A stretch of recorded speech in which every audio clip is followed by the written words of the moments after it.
오늘 이 시간 우리에게 주신 하나님의 말씀은 느헤미야 6장 1절부터 14절까지 말씀입니다.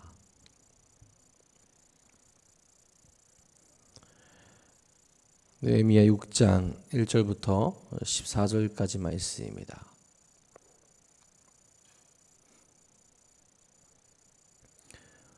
오늘 이 시간 우리에게 주신 하나님의 말씀 다 같이 한 목소리로 받들어 읽도록 하겠습니다.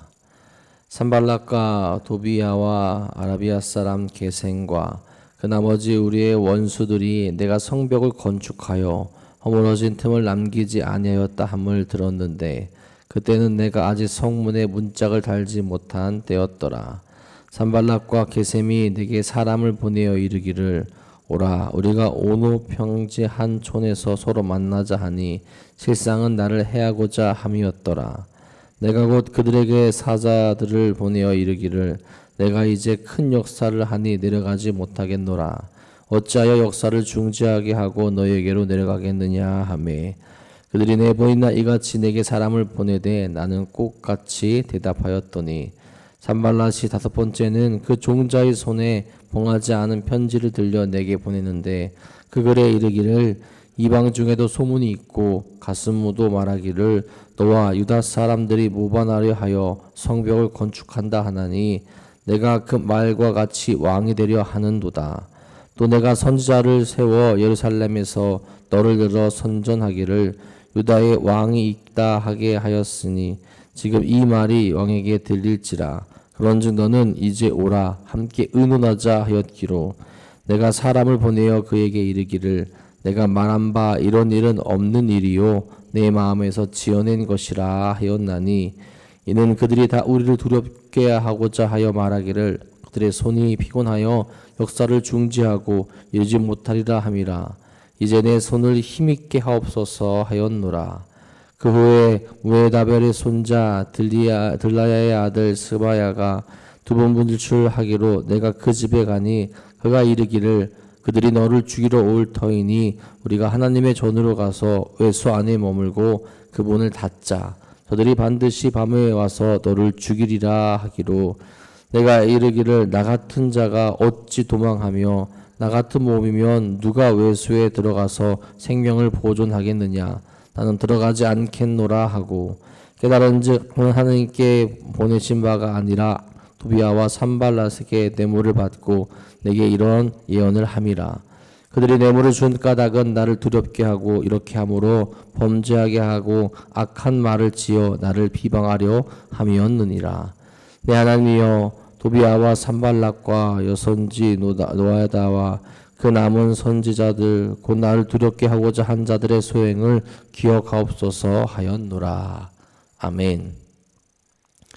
오늘도 오직 우리의 길이요 진리요 생명 되신 우리 하나님과 함께 나아가는 귀하고 복된 하루 되시기를 간절히 소망합니다. 여러분 우리가 살아가는 삶의 모습은 늘 평안하면 좋을 텐데 그렇지 못할 때도 분명히 있게 되죠. 위기가 찾아오게 되고 어려움이 몰려올 때가 있습니다. 우리는 그런 수많은 상황 속에서 살아가고 있게 되죠. 그럴 때마다 우리에게 무엇이 필요하겠습니까? 그 상황을 잘 견뎌낼 수 있는 담대함과 담담함 그리고 지혜가 반드시 우리에게 필요할 겁니다. 그 모습으로 말미암아 그 고난 가운데서도 그 시간을 인내할 수 있고 다시 거룩하신 하나님의 뜻을 바라보며 나아갈 수 있기 때문에 그렇죠. 제가 중학교 때쯤 이제 시골에 살면서 이동 수단이 됐던 것이 두 개가 있어요. 하나는 자전거였고요. 다른 하나는 뭐였을까요? 네, 다리 말고요. 네, 스쿠터였습니다. 네, 여러분 중학생이 스쿠터를 타고 다닌다는 건 불법이죠. 시골에서는 웬만한 사람들은 그냥 눈 감아주고 거리가 멀기 때문에 버스 타는 곳까지는 그냥 타고 다니는 것을 아무렇지 않게 생각했던 때입니다. 불법이긴 하지만 그래도 뭐 경찰도 잘 오지 않고 그래서 뭐 잠깐 타는 거니까 걸어가게 되면 한 20분 이상 걸어가야 되고요. 자전거를 타게 되면은 10분 정도 그리고 오토바이를 타게 되면은 5분 정도 그렇게 걸리니까 이게 마음상 어쩔 수 없이 이제 오토바이를 탈 때가 많았던 거죠. 근데 한 번은 마을에 경찰이 잘 들어오지 않는데 경찰이 들어온 거예요. 그래서 이제 걸렸습니다. 근데 다행히 이 경찰분이 마을 안에서 탄 거니까 용서해 주시고 다음부터는 타지 말아라 구두 경고하고 갔어요. 자, 여러분 그럼 타야 됩니까? 타야 되지 말아야 됩니까? 타지 말아야죠. 근데 이제 그때 이제 담대함과 지혜가 결합되어서 탈 수 있는 방법을 찾게 됐어요. 헬멧을 쓰면 이 경찰이 이 사람이 할아버지인지 이 사람이 누군지를 몰라요. 그래서 헬멧을 쓰고 지나가니까 경찰이 한두 번 마주친 적이 있는데 모르고 그냥 지나가더라고요. 그래서 아마 중학교 졸업할 때까지는 잘 타고 다니고 고등학생 된 이후로는 타진 않았습니다. 좀 더 큰 도시로 나가면서 탈 일이 없어졌으니까요. 물론 여러분들 이런 불법적인 일에 담대함과 지혜를 가지라는 것은 아니죠. 이 불법적인 모습들은 없앴고 알면서 그런 일들을 저지른 적은 없습니다. 우리가 담대함과 지혜를 가지고 살아가야 될 삶의 자리는 하나님의 영광을 위해서 또 하나님의 뜻을 위해서 그 자리로 나아가게 될 때 그 위기를 모면할 수 있게 되고 우리의 삶 가운데서 하나님의 영광을 드러낼 수 있는 삶으로 나아갈 수 있게 되는 거죠. 그리고 그 길을 또한 주님께서 지키시고 주님께서 인도하시며 주님께서 그 길 닦아 주신다라는 거예요. 만약 여러분 제가 그런 모습을 보였다가 혹시라도 걸리면 잡혀갔겠죠. 하지만 우리 주의를 하는 데 있어서 그런 담대함과 지혜로 나가게 될 때 누군가 우리를 잡아가려 할지라도 하나님께서 보호하시고 하나님께서 지키시고 하나님께서 이끄시며 우리로 하여금 그 순간에도 당당하고 담대한 모습으로 지혜를 가지고 나아가게 하신다라는 겁니다. 연약할지라도 힘을 주시고 넘어질 것 같더라도 다시 일어나게 하시며 세상 가운데서 하나님의 말씀을 선포하는 자들로 살아가게 해주신다라는 거죠. 그런 우리를 보고 세상이 놀라게 만들어 주시는 겁니다. 수많은 반응 속에서도 절망할 수밖에 없는 그런 상황 속에서도 포기하지 아니하고 하나님을 위해 살아가는 삶은 반드시 누군가에게 감동을 줄 수 있는 삶이 된다라는 거죠. 오늘도 주님이 주시는 담대함과 지혜로 세상을 이기며 누군가를 감동케 하는 삶을 살아갈 수 있는 우리 모두가 될 수 있기를 간절히 소망합니다. 오늘 우리가 읽은 말씀에서 우리 느헤미야에게 위기가 찾아오게 되죠. 하나님이 주신 소망을 품고 유다의 총독이 되었습니다. 성벽을 쌓고 유다 백성들의 영적인 각성을 이끌어내는 사명을 감당하고 있었어요. 그런 모습이 대적들에게는 엄청난 위협이 됐던 거죠. 그래서 유다의 구심점이 되고 있는 느헤미야를 없애기로 마음을 먹습니다. 2절에 말하죠. 산발락과 게셈이 내게 사람을 보내어 이르기를 오라 우리가 온 평지 한 촌에서 서로 만나자 하니 실상은 나를 해하고자 함이었더라.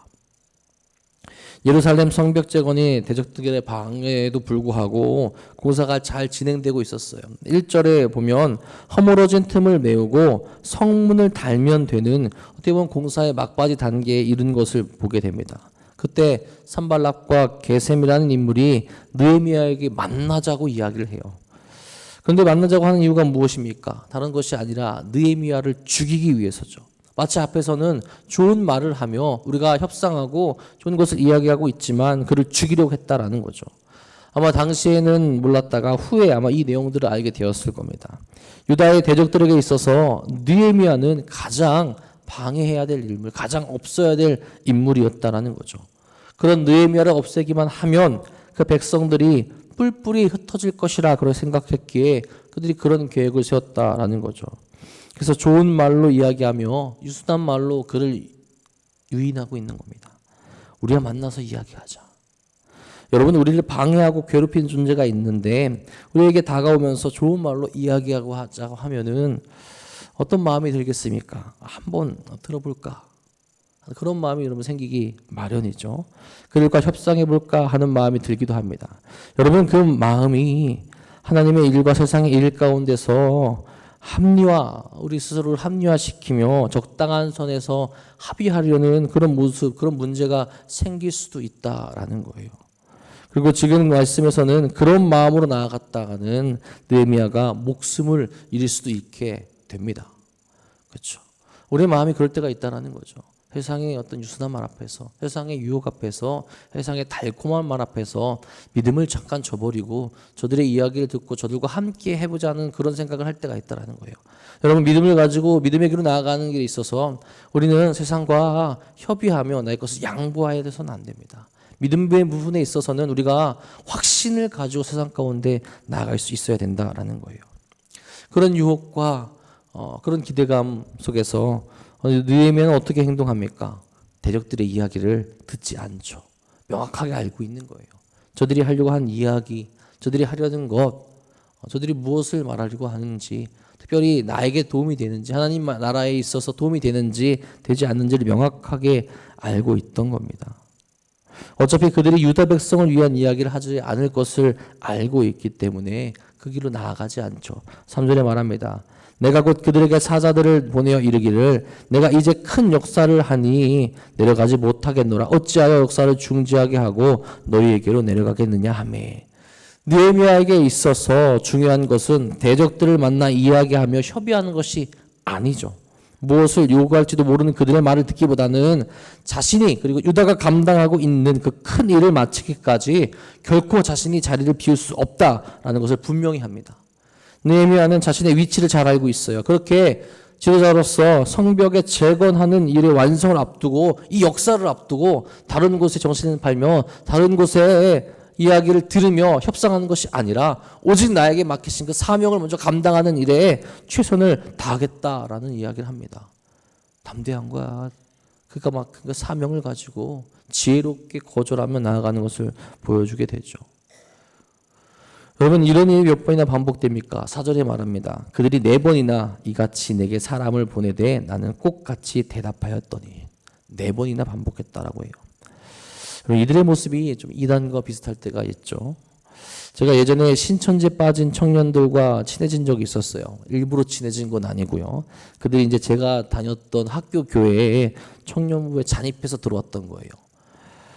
그러다 보니 그 당시에는 이제 신천지 포교 방법이 잘 알려진 때, 이제 막 알려지기 시작한 때였는데 그들이 그렇게 행동을 하기 시작하더라고요. 처음에 친해지고, 그 다음에 이제 한두 명에 접근하고, 접근한 사람들에게 내가 잘 아는 사람이 있는데 같이 성격 유형 검사를 한번 받아보자 이야기를 하고, 그 사람 번호를 알려주고 그 사람한테 제 번호를 알려주고 그 사람한테 저한테 연락이 와서 계속 이제 연락을 하게끔. 근데 계속 연락하고 보다 보니까 그 당시에 신천지가 포교하는 방법과 똑같은 거예요. 그래서 나는 안 가겠다라고 이야기했는데도 불구하고 한 달을 넘게 계속 그렇게 이야기를 하기 시작해요. 되게 좋은 건데, 무료로 해주는 건데 끈질깁니다. 정말 끈질겨요. 마치 좋은 것이 있는 것 마냥, 마치 이것을 해야 손해가 아닌 것 마냥, 이것을 해야 더 행복하게 기쁘게 생활을 할 수 있을 것 마냥 그렇게 이야기하지만 실상은 그 안에 다른 칼을 숨기고 있었다라는 거죠. 제가 우연히 어떤 교회에 봉사를 하러 갔는데 그 교회 이제 청년이었던 아이가 제가 만났던 아이였던 거예요. 근데 알고 봤더니 그 아이가 신천지에 빠져서 나오지 않는다라는 이야기를 듣고 그 뒤로 아예 이제 연락을 안 하게 되었죠. 겉으로는 포장을 그럴싸하게 하지만 그 안에는 믿음의 사람들을 무너뜨리려는 모습들이 존재한다라는 거죠. 우리는 그러한 사실을 느헤미야처럼 잘 헤아릴 수 있어야 합니다.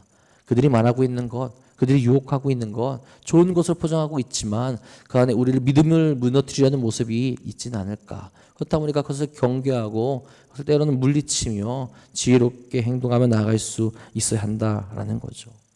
회담을 통해서 이야기하자는 것이 무산되자 이 대적들은 거짓된 일들을 퍼뜨리며 느헤미야를 협박하죠. 그러니까 한 가지 방법으로 우리 세상은 믿음의 사람들을 넘어뜨리려 하는 것이 아닙니다. 다양한 방법으로 그들이 행할 수 있는 여러 가지 방법으로 믿음의 사람들을 혼란스럽게 만들고 넘어뜨리려 한다는 거예요. 6절 7절에 말하죠. 그 글에 이르기를 이방 중에도 소문이 있고 가모스도 말하기를 너와 유다 사람들이 무반하려 하여 성벽을 건축한다 하나니 내가 그 말과 같이 왕이 되려 하는도다. 또 내가 선지자를 세워 예루살렘에서 너를 들어 선전하기를 유다에 왕이 있다 하게 하였으니 지금 이 말이 왕에게 들릴지라. 그런즉 너는 이제 오라 함께 의논하자 하였기로. 느헤미야가 스스로 유다의 왕이 되려 한다라는 거짓 소문을 퍼뜨리고 있죠. 그리고 마치 느헤미야가 반역자가 되려고 하는 것을 사실처럼 이야기하며 이것이 사실이라면 협상에 응하라고, 또 이런 소문이 퍼지고 있는데 우리가 함께 논의하자라고 그렇게 협박하며 이야기를 하죠. 어떻게 느헤미야를 만나 그를 죽일지만 생각하고 있다라는 거죠. 대적들이 써놓은 글은 어찌 보면 가슴이 철렁할 만한 일이에요. 반역은 곧 죽음을 의미합니다. 그 소문이 퍼지는 것도 결코 좋은 일이 아니죠. 산발랏은 이를 통해서 느헤미야가 자기의 결백함을 주장하기 위해서 페르시아 왕궁으로 서둘러서 가거나 혹은 이처럼 오해받지 않기 위해서 진행하던 일을 중단하게 될 것을 기대했던 거죠. 그러니까 이런 협박을 통하여서 자리를 비워서 우리가 이제 그것을 무너뜨리던 아니면 이것을 중단해서 이 일이 다시 일어나지 않도록 하던 그런 일들을 그들이 협박으로 인하여서 행하게 했다라는 거죠. 근데 여러분 그런 말을 듣지만 느헤미야는 어떻게 행동합니까? 자신에게 맡겨진 그 사명을 계속해서 감당합니다. 혹시 이 소문이 잘못 퍼져서 왕에게 들어가게 됐을 때 자신이 죽을 수도 있지만 그것에 개의치 않아요. 그것이 사실이 아닌 것을 그도 알고 있고 하나님께서 그에게 맡기신 소망을 주신 것을 바라보며 담대한 마음 가운데 그것을 바라보며 거룩한 일을 행하게 됩니다. 8절 9절에 말하죠. 내가 사람을 보내어 그에게 이르기를 내가 말한 바 이런 일은 없는 일이요 내 마음에서 지어낸 것이라 하였나니 이는 그들이 다 우리를 두렵게 하고자 하여 말하기를 그들의 손이 피곤하여 역사를 중지하고 이루지 못하리라 함이라. 이제 내 손을 힘있게 하옵소서 하였노라. 아멘. 그들이 만들어 놓은 두려움에 지지 않겠다라는 다짐을 하죠. 그들이 자신을 두렵게 하여 이 성벽재건을 방해하고 있지만 지금 이루어지고 있는 그 거룩한 일을 그만두지 않겠다라는 거죠. 오히려 하나님께 기도합니다. 이제 내 손을 힘있게 하옵소서. 저들의 말로 인하여서 내 손에 힘이 빠지고 이것을 내려놓는 것이 아니라 하나님께서 힘 주시고 하나님께서 능력 주시고 하나님께서 함께 하셔서 내가 하고 있는 이 일에 내가 하고 있는 이 모든 것을 감당할 수 있도록 내 손에 힘을 주시고 이 손이 내려가지 않도록 그것을 포기하지 않도록 내려놓지 않도록 나에게 힘을 주시옵소서. 그렇게 기도합니다. 이때 이겨낼 수 있는 힘이 오직 하나님께로부터 나오기 때문에 하나님께서 주신 것이기에 다시 하나님께서 확신을 주시고 그들의 말로 지치지 아니하고 대적의 방에 넘어가지 않고 쓰러지지 않고 그 역사를 그 사명을 감당하기를 하나님께 구하며 나아가고 있다는 거죠. 여러분 이 엄청난 협박 앞에서 자기의 목숨을 내놓을 수도 있는 그런 엄청난 협박 앞에서 담대할 수 있는 사람 그러면서 사명을 감당할 수 있는 사람이 얼마나 되겠습니까? 세상의 두려움 앞에서도 믿음과 사명을 가지고 담대함과 지혜로 나갈 수 있는 또한 우리가 될 수 있기를 간절히 소망합니다. 이런 회유와 협박이 통하지 않자 어떤 방법까지 동원합니까?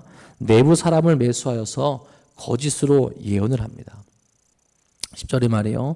이후에 부에다벨의 손자 들라의 아들 스마야가 두분 분출하기로 내가 그 집에 가니 그가 이르기를 그들이 너를 죽이러 올 터이니 우리가 하나님의 전으로 가서 외소 안에 머물고 그 문을 닫자. 저들이 반드시 밤에 와서 너를 죽이리라 하기로. 이 스마야라는 인물이 느헤미야에게 자 이제 대적들이 너에게 와서 너를 죽일 터인데 우리가 도망하자. 마치 하나님이 예언하신 것처럼 하나님 말씀하신 것처럼 그렇게 그에게 이야기를 합니다. 하나님의 전으로 도망을 가서 외수에 머물자고 그렇게 이야기를 해요. 그들과 함께하던 인물의 이 거짓된 호소 대적들에게 외수당하여서 얘기하는 거짓된 호소 아직 그것을 모르고 있는 느헤미야는 그 이야기를 들을 때 마음이 흔들릴 수도 있었을 거예요. 하나님께서 이렇게 말씀하신 건가? 나를 살리기 위해서 그 성전 안에 있는 곳으로 들어가서 나보고 숨을 쉬라고 하는 것인가? 마음이 그렇게 흔들릴 수 있습니다. 하지만 이것은 느헤미야에게 죄를 범하게 하려는 대적들의 계략이었죠. 외소는 성전 현관과 지성소 사이에 있는 그 성소를 가리킵니다. 이것은 율법의 규정상 제사장만이 들어갈 수 있는 장소였어요.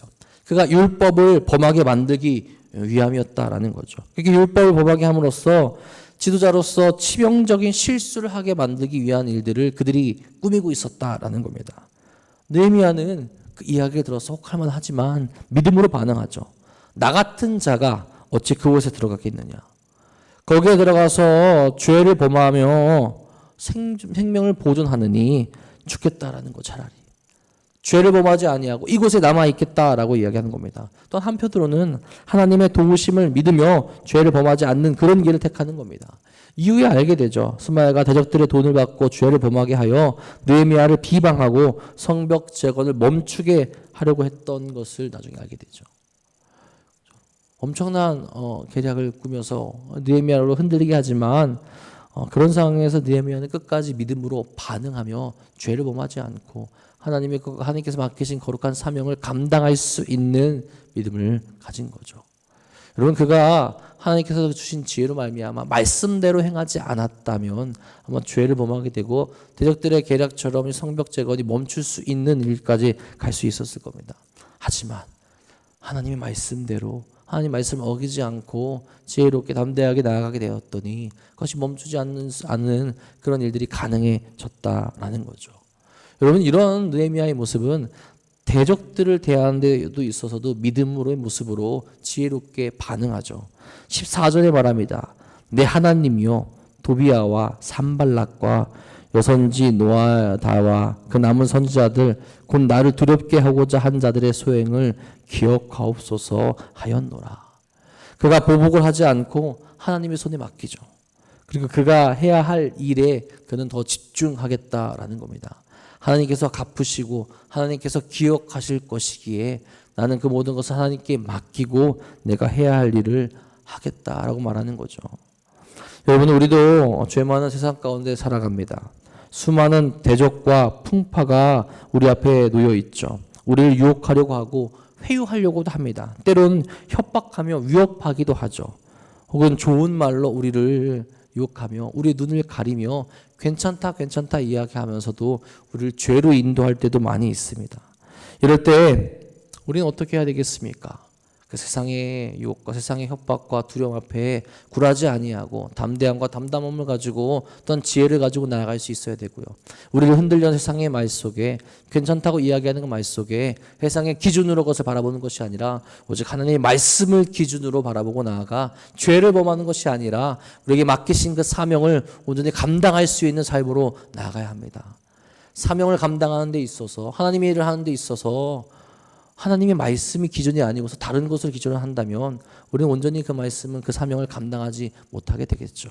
그러기에 느헤미야처럼 믿음을 가지고 오직 그 사명을 감당하기 위해서 다른 길이 아니라 오직 주의 말씀과 주의 뜻과 주의 방법으로 나아갈 수 있는 우리 모두가 될 수 있기를 간절히 소망합니다. 오늘도 우리의 모든 것 대신 하나님만을 바라보면서 거룩한 길로 우리가 감당해야 된 그 사명의 길로 말씀만을 바라보며 나아갈 수 있는 귀하고 복된 하루 되시기를 주님의 이름으로 간절히 축복하고 축원합니다. 기도하겠습니다. 사랑해 주님, 감사합니다. 오늘도 우리에게 귀한 사명, 귀한 일들 맡기시며 거룩한 길로 나아갈 수 있게 하신 진심으로 감사를 드립니다. 우리는 연약하기에 세상의 유혹과 세상의 두려움 앞에 무릎 꿇고 넘어올 때 참으로 많이 있습니다. 하지만 오늘 우리가 본 느헤미야처럼 담대함을 가지고 지혜를 가지고 오직 하나님 말씀을 기준을 가지고 우리가 감당해야 될 그 사명을 감당하며 거룩한 길을 걸어갈 수 있도록 인도하여 주시옵소서. 세상은 끝까지 우리를 방해할 것이고 우리를 넘어뜨리려 할 것입니다. 그 세상의 말에 귀를 기울이지 아니하고 하나님 말씀만을 바라보며 우리가 나아가야 될 그 사명의 길을 온전히 묵묵히 걸어갈 수 있도록 인도하여 주옵소서. 오늘 우리가 세상 가운데 나아갑니다. 이 세상 가운데서 우리가 무엇을 바라보며 우리가 무엇을 의지하겠습니까? 오직 하나님 말씀만을 의지하며 그 안에서 주의 영광을 드러내고 주의 말씀만을 보이며 우리가 함께 나갈 수 있도록 인도하여 주시옵소서. 오늘도 주 앞에 나와 부르짖는 사랑하는 성도들의 이야기를 하나님께서 들어주시고 응답하여 주셔서 살아계신 하나님을 다시 한번 경험케 하여 주시옵고 아버지의 은혜 가운데 거하며 감사함과 기쁨을 누릴 수 있는 이 하루 될 수 있도록 역사해 주옵소서. 특별히 힘들어하고 아파하고 육적으로 연약해진 이들이 있습니다. 그들에게 힘과 능력 허락하여 주옵소서.